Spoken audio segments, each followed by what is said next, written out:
और अभी दिल्ली से हरियाणा बीजेपी पर बड़ी खबर आपको बता रहे हैं, जहां केंद्रीय चुनाव समिति की बैठक खत्म हो चुकी है। बीजेपी मुख्यालय में सीसी की बैठक हुई जो अब खत्म हो चुकी है। बैठक में पीएम नरेंद्र मोदी मौजूद रहे थे।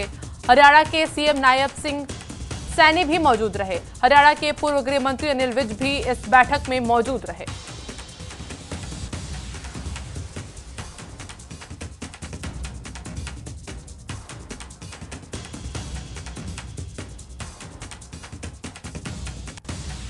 और इस खबर पर ज्यादा जानकारी के साथ हमारे साथ पवन गौड़ संवाददाता दिल्ली से जुड़ रहे हैं। पवन, क्या कुछ बैठक में हुआ, क्या कुछ बैठक से निकलकर सामने आया है?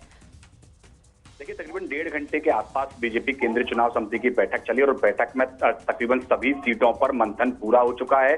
यानी कि जितनी सीटों पर बीजेपी को चुनाव लड़ना है उन सारी सीटों पर मंथन पूरा हो चुका है। लगातार कई सारे विषयों को लेकर चर्चा हुई, कई सारे नामों को लेकर चर्चा हुई। तो उन सब विषयों जो नाम जो है 90 की 90 सीटों पर चर्चा आज पूरी हो गई है। आगामी 2 से 3 दिन के अंदर बीजेपी जो है अपनी पहली सूची जो है जारी कर देगी। आपको एक बड़ी खबर आपको बता देता हूं कि जो राव इंद्रजीत सिंह है केंद्रीय मंत्री, उनकी बेटी आरती राव को बीजेपी अटेली विधानसभा सीट से चुनाव लड़वा सकती है कि यानी कि उनकी सीट पर लगभग बात माने तो कंफर्म हो गई है केंद्रीय चुनाव समिति की बैठक के बाद में। तो यानी कि जो केंद्रीय मंत्री राव इंद्रजीत सिंह है, उनकी बेटी अटेली विधानसभा से चुनाव लड़ सकती है। उसके साथ साथ कई सारे और जो बड़े नाम है उन सब पर चर्चा हुई, किस किस को चुनाव लड़वाना है, किस किस को नहीं लड़वाना है। हालांकि धीरे धीरे और जो तस्वीर है वो धीरे धीरे स्पष्ट हो जाएगी, लेकिन बीजेपी ने अपनी तरफ से जो 90 की 90 सीटों पर नाम तय कर लिए हैं। जी, तो पवन, क्या लगता है सभी मौजूदा मंत्रियों को भी बीजेपी टिकट दे सकती है या नहीं? क्योंकि अभी अहम है काफी, हरियाणा चुनाव भी नजदीक है और बैठक नाम सरगर्मियां काफी तेज हैं। तो क्या लगता है कि सभी मंत्रियों को भी बीजेपी टिकट देगी या नहीं?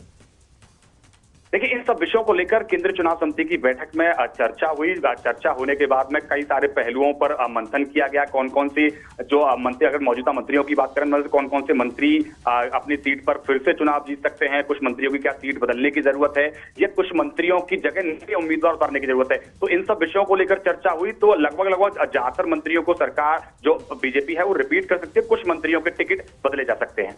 रिपीट भी कर सकती है बीजेपी और ये भी देखेगी कि जो जिताऊ कैंडिडेट हैं उनको ही टिकट दिया जाए। तो क्या लगता है कि मौजूदा विधायकों में से किसी का टिकट कट सकता है क्या? देखिए, जाहिर तौर पर जिस तरह से लगातार बीजेपी ने अपने सर्वे कराए, सर्वे के बाद में जो रिपोर्ट आई, उसके बाद में लगातार पहले राज्य की चुनाव समिति की बैठक हुई, उसके बाद में बीजेपी को कोर ग्रुप के साथ लगातार आज सुबह से ही बैठक चल रही थी।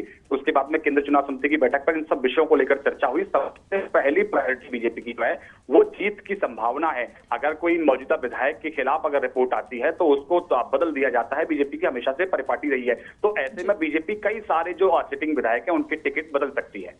जी, और ये भी बताया पवन कि बैठक में गठबंधन को लेकर क्या कुछ चर्चा हुई, ये भी बात सामने आई है क्या?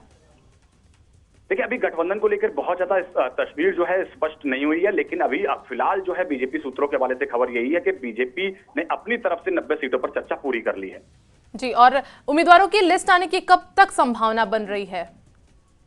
देखिए, अगले 2 से 3 दिन के अंदर बीजेपी अपनी उम्मीदवारों की पहली लिस्ट जो है वो जारी कर सकती है। जी, बहुत शुक्रिया पवन हमसे जुड़ने के लिए और हम तक ये अपडेट पहुंचाने के लिए। तो चुनाव में तो अभी हरियाणा में चुनाव की सरगर्मियां काफी तेज हैं और सीसी की बैठक खत्म हो गई है और जल्दी बीजेपी उम्मीदवारों की लिस्ट भी जारी कर सकती है।